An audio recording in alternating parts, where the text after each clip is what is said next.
pwede akong i-correct nung aming mga abogado rito kung meron ako makaligtaan na pangalan.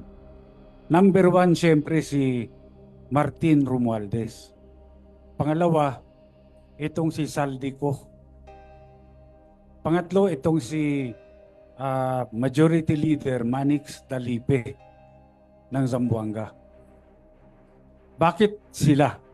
Dahil po, una, wala pong nangyayari sa House of Representatives na hindi po alam ng Speaker of the House of Representatives. Lahat po yan may basbas ng Speaker.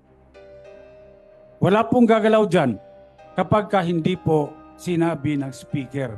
Kaya nga po dito, sigurado ako, itong si Martin Romualdez ay talagang siya ang may pakana nito lahat. Siya ho ang author nito.